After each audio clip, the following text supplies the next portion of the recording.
Olá, aqui é o Túlio Faria do Devpleno e hoje eu vou contar um segredo para você. Como que você pode utilizar o driver padrão do MySQL no Node para lidar com grandes quantidades de dados, tá? Então qual que é o segredo para a gente conseguir fazer isso? Bom, a primeira coisa que a gente vai fazer aqui é instalar o driver padrão, tá? Yarn-add MySQL, tá? O driver padrão aí do MySQL. Então o que acontece? Tudo que a gente for fazer em Node que envolve grandes quantidades de dados, o que a gente tem que pensar? A gente tem que pensar em string. Então, fica com isso na cabeça que a gente precisa, de alguma forma, usar string. Então, vamos lá. O que a gente vai fazer? Const MySQL igual require MySQL. Importei ele aqui. Const connection é igual mysql.createConnection. E aí eu vou passar alguns dados aqui, host 127.0.0.1. Eu já tenho um banco funcionando aqui, tá? User, acho que é user só, se não me engano. Root, password, vazio, database, cadastro. Eu acho que é isso. E aí o que a gente vai fazer? Connection.connect. Vamos conectar e vamos ver se está conectado. Então, console.log connected. Bem rapidinho, só para a gente ir na parte que interessa, vamos dizer assim. Então, legal, Node MySQL perform connected. Legal, conectamos. Então, olha só.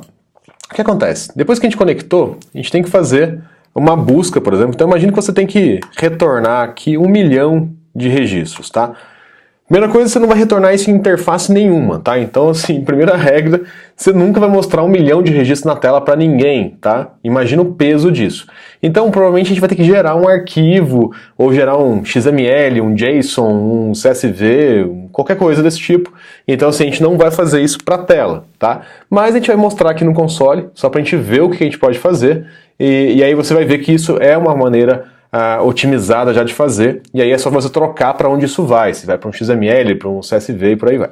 Então olha só, o que acontece? Conectamos no banco de dados, o próximo passo é a gente fazer uma query, né? Então select todos from pessoas, eu tenho um banquinho pessoas aqui, e se der erro ele vai avisar, e eu tenho results aqui, que são os resultados. Se eu der um console.log results, ele vai mostrar para mim todas as pessoas que eu tenho cadastradas aqui, ó. Tá? Então olha só, ele mostrou para mim que eu tenho mais de 900 itens aqui, ó.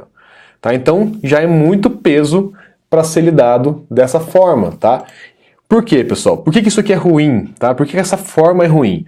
A query ela vai para o banco e ela volta de uma vez dentro de results, tá? Então ele carrega de uma vez esses results aqui e aqui a gente processa. Então nesse ponto aqui a gente está matando praticamente duas pontas, né? A gente vai ter que fazer o banco inteiro, o banco trazer todos os resultados para cá e a gente está processando todos os resultados aqui. Então se a gente pensar, por exemplo, 1 milhão, 10 milhões de registros, quando a gente trouxer para o Node, a gente vai ter problema de memória, tá? Porque a gente vai ter que, de alguma forma, guardar em memória esses 10 milhões de registros e aí a gente vai deixar muito ruim o nosso algoritmo, o que a gente vai fazendo aqui.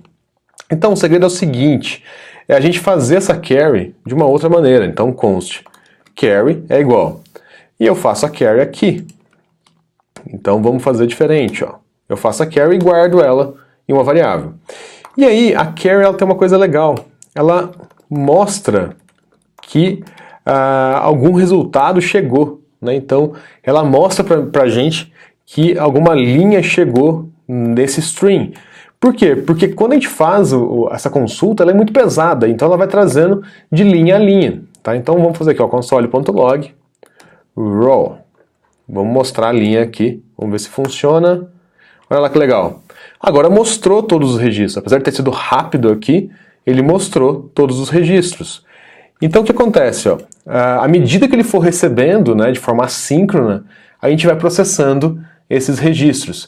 E isso é muito, muito mais performático do que tentar usar o callback como a gente estava fazendo antes. Então ele não vai tentar trazer tudo de uma vez. Ele vai, à medida que ele vai trazendo, a gente já vai processando. E aí o que é mais legal? Imagina o seguinte, se aqui a gente tem, vamos supor que um processamento qualquer que demore, então esse console log, por exemplo, ele não vai ser executado de primeira. Vamos supor que ele fosse uma escrita num arquivo. Então que ele fosse mais ou menos assim. E aí ele demorasse mais ou menos 300 milissegundos para conseguir escrever no console log. O que a gente poderia fazer? Vocês concordam comigo que quando ele traz esse resultado aqui, a gente trava o string. É só lembrar que o Node ele é monothread, tá? Então, enquanto eu estiver processando aqui, ele vai ter várias coisas pendentes, tá? Então ele vai ter muita coisa pendente e corre o risco, vamos supor que a gente tem 10 milhões de registros, corre o risco de ser mais rápido trazer da rede do que processar aqui. Então o que a gente tem que fazer? A gente tem que falar pro driver do MySQL e falar, ó, segura as pontas aí. Então, ó, connection, dá uma pausada aí no que você está fazendo, tá? Não manda mais registro não, porque a gente está processando ainda. Depois que eu processei, que seria o meu console log aqui, com o meu set timeout, o que a gente faz? Connection.resume. Então, ó, dá uma pausadinha aí, não manda mais nada não, espera um pouquinho e na hora que eu terminar de processar esse registro, você continua. Então a gente vai pausar e dar um resume no string, né, no connection como string, e aí a gente vai conseguir controlar esse fluxo de dados para cá. Vamos rodar novamente, ó. Ó, ele manda ó, tá vendo que ele está mais lento? Então assim, dessa forma a gente consegue processar grandes quantidades de dados sem ter problema com memória. Outra coisa que a gente pode fazer, terminou de processar, né, chegou no end aqui, como é que a gente vai saber que terminou? Carry.onEnd, e o que a gente faz? Connection.end. Então vou matar a conexão e aí ele vai fechar a nossa conexão. Então vamos colocar aqui só só para... Rodou todo mundo, legal. Terminou e já fechou o script. Tá? Então é muito legal a gente utilizar essa carry como um event stream, né? Então ele vai mandando evento para a gente pausa a conexão e restabelece ela, ou dá um resume nela para ela continuar mandando dados para a gente toda hora que a gente estiver fazendo esse processamento dos dados. Tá? Então a gente evita de trazer todos os registros para a memória no Node e vai processando isso aos poucos. Tá? Então isso é muito legal, isso é muito poderoso. Mais algumas considerações. Se você for fazer processo em lote, que é muito pesado, igual a gente está fazendo aqui, mas aqui a gente foi só mais didático, digamos assim, você deixa os consoles log somente para debug, tá? Depois você arranca eles fora, porque console log também é pesado. Quando a gente for pensar em escala, você perde alguns milissegundos aí toda vez que você dá um console.log. Então se você pensar numa escala de 10 milhões, 20 milhões, 50 milhões de registros, você perde muito recurso dando console log, tá? Então, na hora que eu for rodar em produção com vários e vários registros, remove esses caras daqui. Outra coisa que eu gosto também de fazer, se o processamento aqui é muito lento, limita aqui enquanto você está testando, né? Então, enquanto você está criando esse processo aqui, limita o número de registros que você retorna. Você não precisa trazer toda hora 10 milhões, traz 10 só, tá? Se você já tem esse pensamento aí de otimizar esse código de começo, você já vai utilizar a forma de evento aqui, né? Então você não vai trazer todos os registros para cá, então de 10 para 1 milhão você vai conseguir escalar muito bem. Obviamente que não elimina aí você ter que testar com 10 milhões, mas ajuda você a agilizar os seus testes de começo, tá?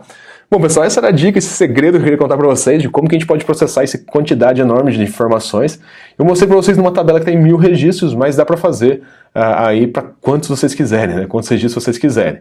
Bom, é isso. Se você ainda não é inscrito no canal, se inscreve agora, clica no sininho, porque quem clica no sininho aprende cada vez mais a programar melhor aqui no DevPlano, tá? Porque vai receber todas as dicas em primeira mão, tá? O YouTube se encarrega disso, então a gente postou um vídeo, o YouTube já manda para você.